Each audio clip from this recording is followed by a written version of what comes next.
relações pessoais e profissionais têm sido profundamente impactadas pelo chamado mundo digital. No ambiente das empresas e das instituições, ouvimos falar com frequência em inteligência artificial, ciência de dados e por aí vai. E no programa de hoje vamos falar sobre como tem sido a implantação dessas novas tecnologias nos processos legislativos e como elas contribuem para agilizar os trabalhos dos parlamentares e dos servidores.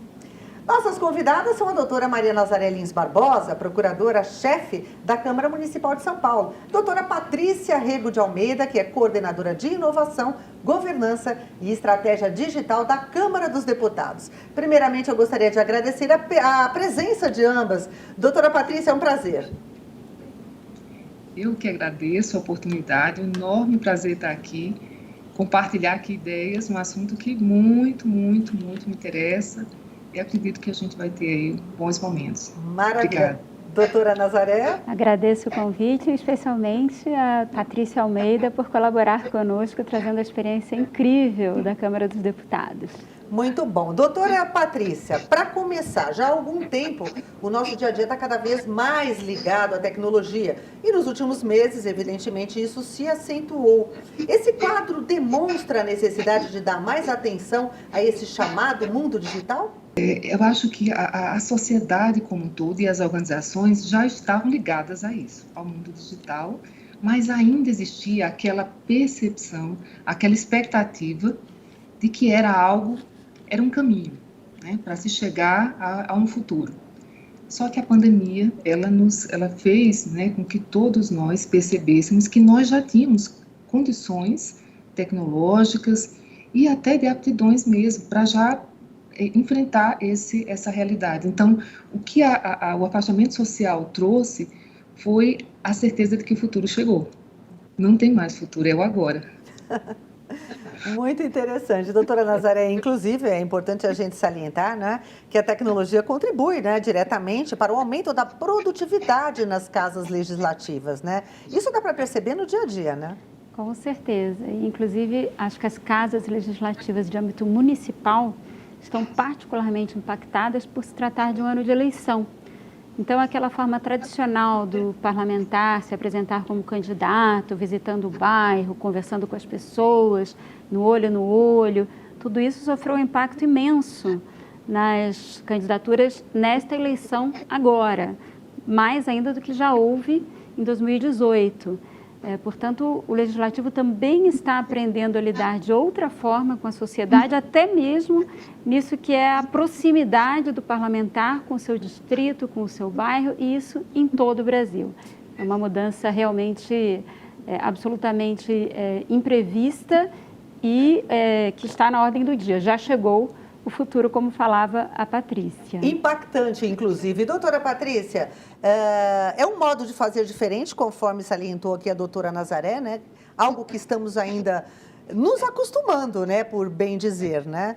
Mas eu gostaria que a senhora explicasse para a gente um pouquinho sobre esses conceitos de inteligência artificial, ciências de dados, inovações tecnológicas, algo que a senhora conhece profundamente. E no Legislativo, exatamente, que é o foco, né? É algo que eu estou aprendendo cada dia, né? Comecemos pela inovação, né? Para nós, da Diretoria de Inovação e TI, a inovação precisava ser alguma coisa mais tangível, que conversasse mais com os resultados, né? Com a estratégia. Então, para nós, a inovação precisava ser combinada com resultados numa proposta, numa estratégia. Então, nós sempre colocamos um esforço de inovação para atingir as nossas metas, para resolver os problemas, né? E contamos aí com equipes multidisciplinares. E na tecnologia, precisávamos também de explorar dois pilares de inovação. Um pilar que é a ideação, o momento em que nós nos deparamos com aquele objetivo, aquele problema, e colocamos equipes ali multidisciplinares para pensar em alternativas.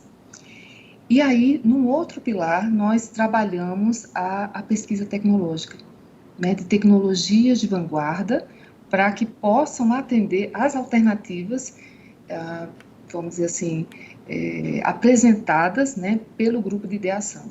Então, nós acreditamos nessa combinação. E são perfis de profissionais bem diferentes, mas a combinação é perfeita. No que se refere a dados, né, a ciência de dados, na realidade os dados sempre existiram, mas não se dava, nós todos, né, não só no serviço público, na iniciativa privada também, nós não dávamos aos dados a importância que eles têm. Na realidade, hoje nós vemos assim, os dados eles são o alimento dos sistemas.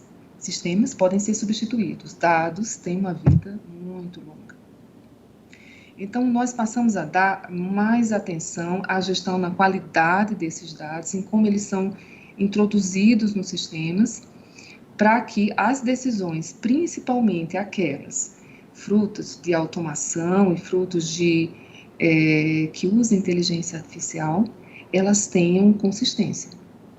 E aí que vem a parte de aprendizagem de máquina, que é o ramo da inteligência artificial que usa o tratamento em grandes volumes de dados para identificar padrões.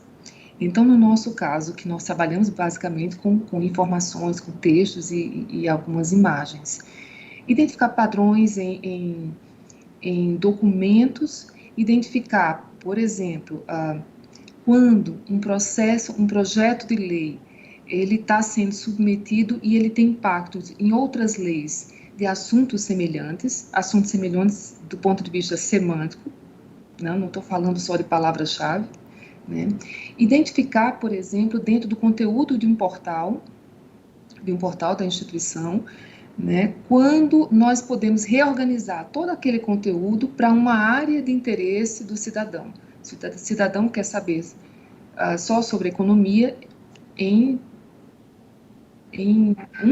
no máximo 2 segundos, todo o conteúdo do portal é reorganizado em tempo real e oferecido dentro dessa categoria de assunto. Então, assim, a aprendizagem de máquina, o machine learning, é um ramo da inteligência artificial que explora os dados. Então, daí a nossa necessidade de ter dados de qualidade, coerentes, para que as decisões sejam responsáveis, para que as informações, o resultado da inteligência artificial, ele seja feito com, nós costumamos dizer, com justiça, né? Que os resultados possam ser explicados pelos dados.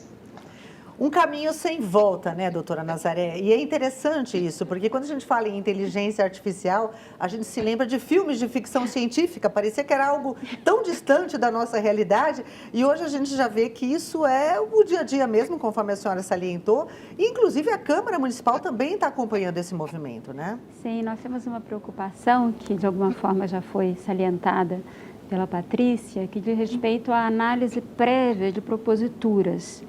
Ou seja, quando surge uma propositura legislativa, a gente procura identificar, bom, já existe legislação sobre esse assunto, poderia ser apensada alguma lei, algum projeto anterior que ainda está tramitando, que normas seriam impactadas por essa nova propositura.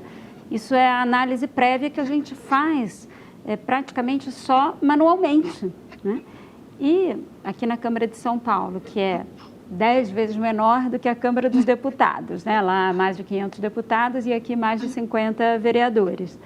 A gente tem uma média de 1.000 proposituras por ano, um pouco mais, às vezes um pouco menos, e é um trabalho que a máquina poderia fazer, né? Identificando ou por palavras, né? Ou de forma semântica, como colocava a Patrícia, né? E isso permitiria que o procurador, o profissional que hoje está alocado nesse serviço, poderia estar em outro serviço onde só ele poderia estar e não a máquina. E a máquina, eventualmente, pode até estar com vantagem em uma tarefa como essa.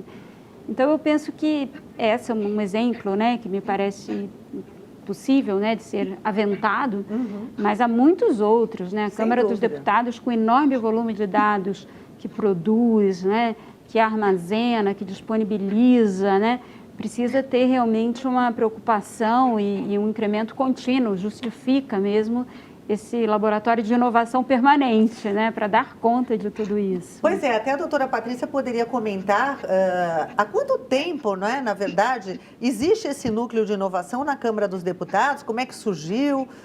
Explica melhor para a gente isso, doutora Patrícia.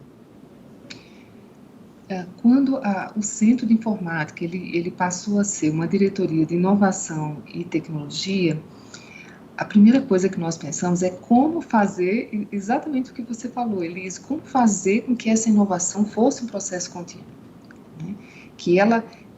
Como nós aumentaríamos as chances de um protótipo dentro de testes ali, as chances daquilo virar realmente um serviço em produção.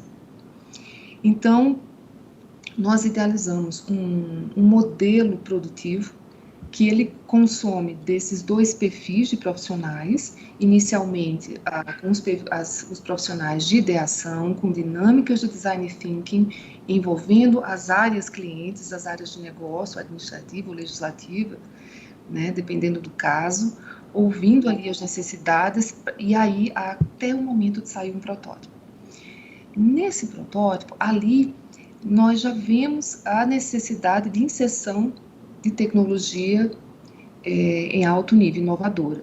E aí nós consumimos, né, das células de inovação, que são outras equipes multidisciplinares também, mas com perfil mais técnico, mais tecnológico, que vai procurar, que vai nos oferecer o que existe de novo na tecnologia. E aí nós inserimos no caso, desses exemplos que foram dados, de algoritmos de inteligência artificial, nós inserimos esses algoritmos dentro das propostas, dos protótipos, até sair ali o produto.